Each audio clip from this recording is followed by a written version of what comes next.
Hey everyone, it's Sebastian Jimenez with the Builderall team. So in this video, we're gonna go over how to set up your WhatsApp profile. So open up your app and then go to settings. Once you're inside this settings area, you're gonna be able to change your status that other people can see. So right now it's available. There's some defaults already created for you, but you can set up your own.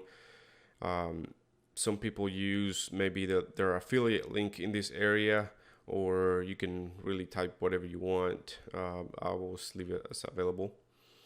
Let's go back, and then you can go into the account. There's different settings in here, like privacy, security. Under privacy, there's a few things in there where you can change where the last time you were seen, the blocked people, the read receipts. Like if somebody sent you a message, they can see if you read it or not. Let's go back to the account, go security. You can have two-step notification and just kind of secure your app. And then finally, you can go back to the settings, click on the picture, and then you can upload your own picture. And that's it. That's how you set up your WhatsApp profile.